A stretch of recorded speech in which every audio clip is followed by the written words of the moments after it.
कई लोग कहते हैं शास्त्रों में लिखा है जी अनुभव के बिना श्रद्धान हो जाता है, सम्यक दर्शन के लिए आत्मानुभव की कोई जरूरत नहीं है। शास्त्रों में क्या लिखा उससे तो मुझे कोई मतलब ही नहीं है। और अगर किसी शास्त्र में ऐसा लिखा है कि बिना अनुभव के श्रद्धान होता है तो मैं उस शास्त्र को शास्त्र नहीं मानता, क्योंकि वो मेरे तर्क के सामने वो शास्त्र हार जाता है। और जो शास्त्र मेरे तर्क से हार जाए वो शास्त्र ही दो कौड़ी का है। कि क्या तर्क है आपका, क्या तर्क है कि दुनिया में ऐसी कोई चीज बताओ जो बिना अनुभव के श्रद्धान हो जाए। अगर दुनिया में जड़ पदार्थों का श्रद्धान बिना अनुभव के नहीं हो सकता तो अमूर्तिक आत्मा का श्रद्धान बिना अनुभव के हो जाएगा। पागल पागल हो क्या? किस आधार पर श्रद्धान किया? कि शास्त्रों में से पढ़ पढ़ के किया। पढ़ पढ़ के श्रद्धान होता ही नहीं। अगर दम होए तो रसगुल्ले की पुस्तक दे देता हूं और खाने नहीं मिलेगा। और रसगुल्ले का श्रद्धान करके दिखा है। एक पेल्लीपुरम बनता है तमिलनाडु में, एक डिश क्या बनती? पेल्लीपुरम। हाँ सुनी कभी? चलो आओ पढ़ाते तुम्हें पेल्लीपुरम के बारे। कि पढ़ाते रहो बैठे बैठे, मंगाओ। कि नहीं मंगाएंगे नहीं, पढ़ो पेल्लीपुरम पढ़ो।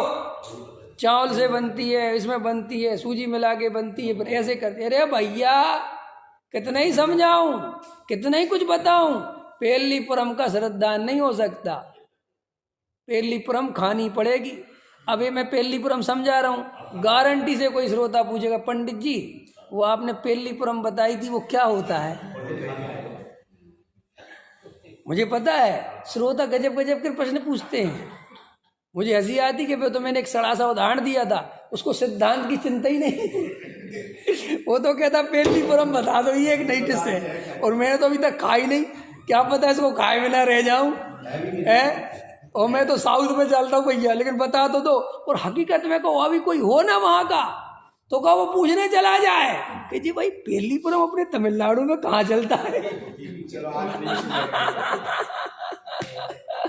ख्याल में आना ऐसे आपन की हमने बताया क्यों है? क्योंकि हमें कुछ ना कुछ काम चाहिए। हमें अन्य कुछ काम नहीं मिलेगा तो ऊब पैदा होती है। क्या पैदा होती है? इसलिए मनुष्य अपने को व्यस्त रखना चाहता है किसी भी कीमत पर। ख्याल में है ना? इसलिए अमिताभ बच्चन कहता है मरते दम तक काम करते रहो, क्योंकि वो बेचारे का अनुभव यही है कि भाई मरते तक काम करते रहोगे तो जिंदा बने रहोगे, वरना मर जाओ। ख्याल में है ना? इसलिए मैं खुद ही कह रहा हूं, वो नहीं कह रहा, मैं भी खुद कह रहा हूं, जिन्हें आत्मा का भान नहीं है, जिन्हें वेद ज्ञान की कला नहीं आती, उन्हें फ्री नहीं बैठना चाहिए। मैं खुद ही कह रहा हूं, लगे रहो, क्योंकि लगे रहोगे तो थोड़े बहुत तो खुश रह लोगे। ख्याल में है ना? और अगर तुमने वो भी छोड़ दिया मूर्खों के कहने पर, जो तुम्हें निर्वृत्ति दिलाने में लगे रहते धर्म के नाम पर, निर्वृत्ति ले लो, छोड़ो व्यापार धंधे, कुछ नहीं होता।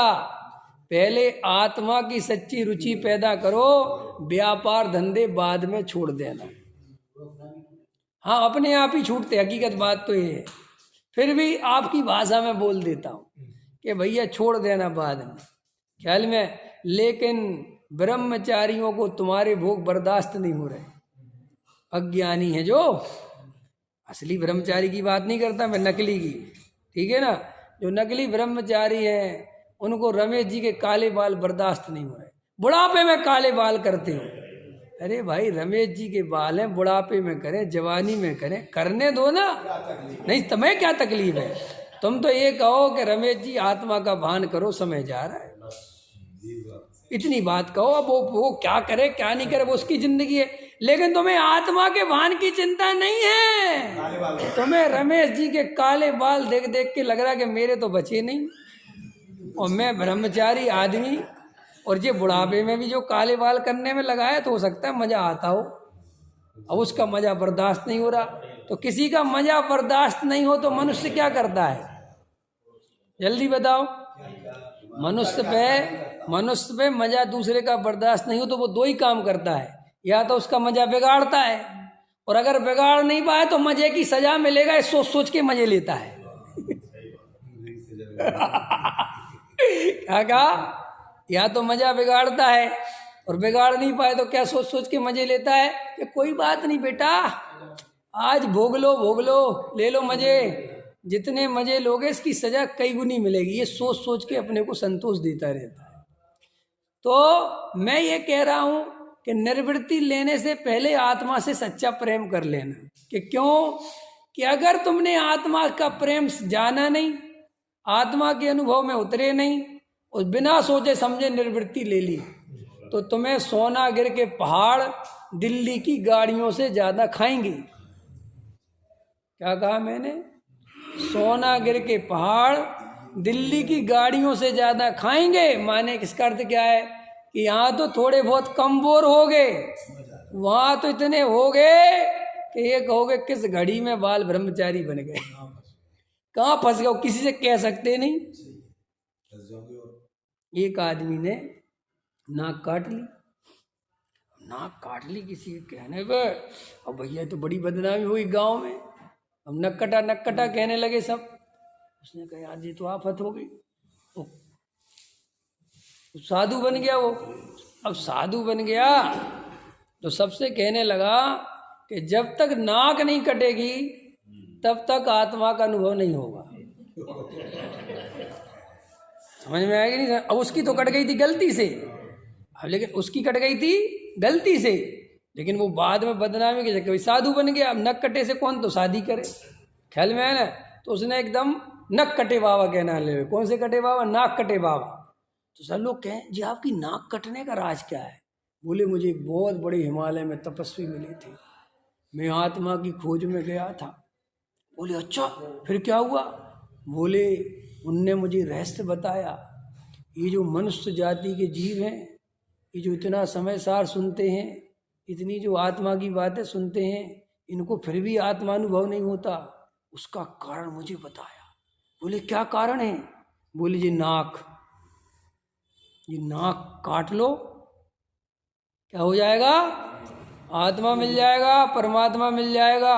उन्होंने कहे तो एक आदमी तैयार हो गया कि मेरी काट दो, ख्याल में आया ना?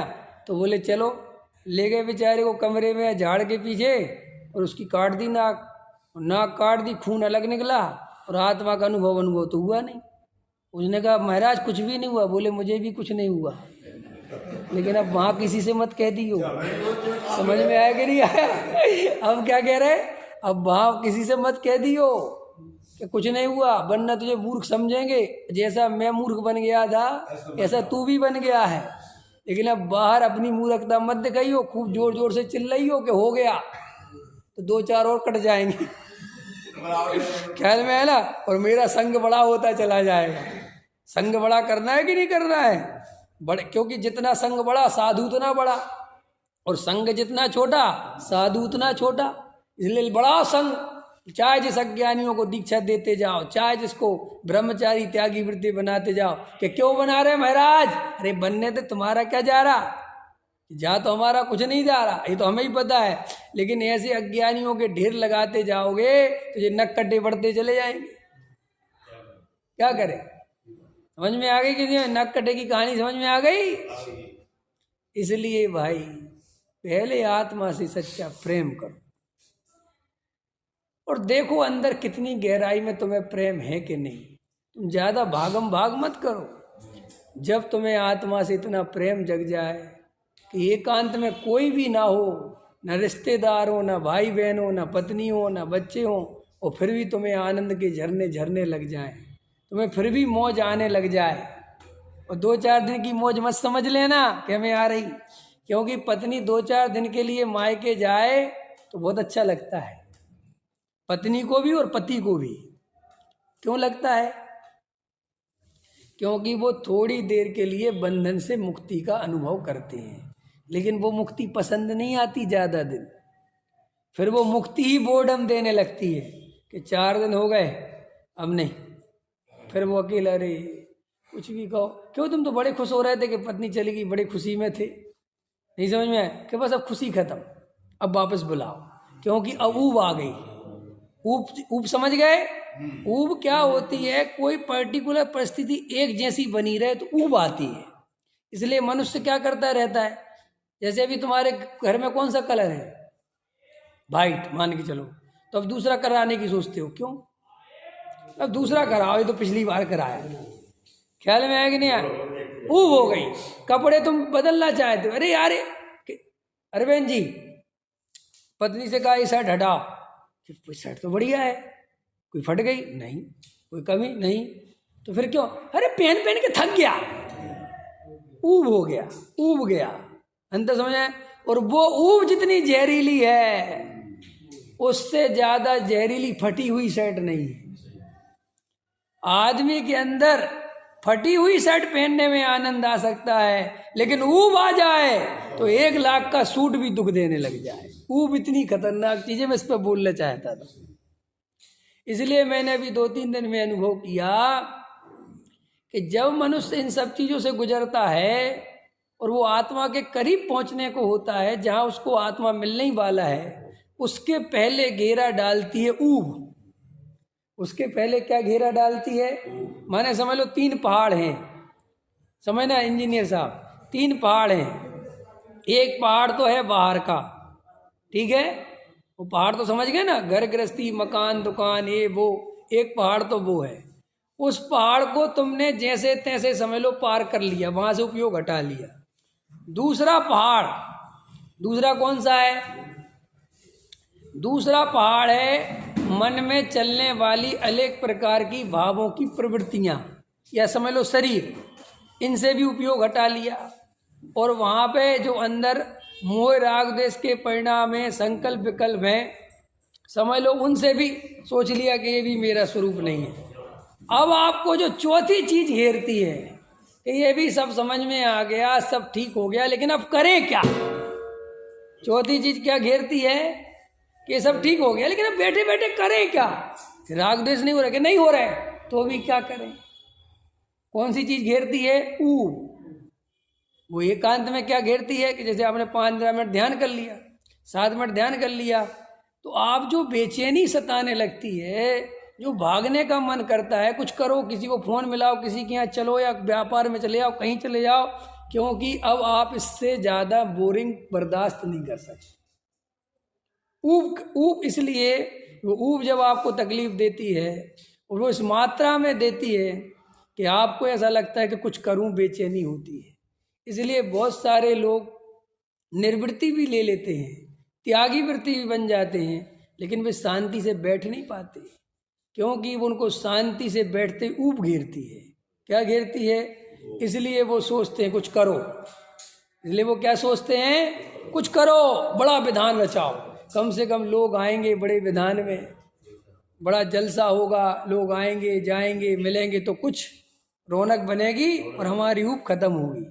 अंत समय इसलिए ये व्यर्थ के विधान बहुत होते रहते, व्यर्थ के मंदिर तोड़ तोड़ के बनाते रहते। समाज वाले इसलिए मंदिर तोड़ रहे, उनसे पूछा कि मंदिर क्यों तोड़ रहे?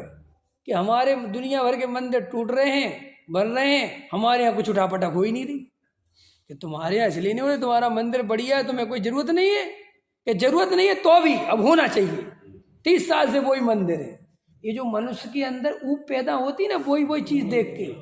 हमारे भीम गली एक पहले छोटी प्रतिमा, फिर इससे बड़ी लाओ, फिर ये करो, फिर ये करो, अब आप और बड़ा बनाओ। और ये मत सोच लेना वो बड़ा बन के भी रुक जाओगे, फिर 2-4 साल में लगेगा, ऐसा भी लग सकता है कि जो पूरा ही हटाओ और सीधा 1-2 हज़ार गज का अलग बनाओ, ऐसा भी हो सकता है। क्योंकि कहीं पर भी ये बाहर की ऊब का अंत नहीं है।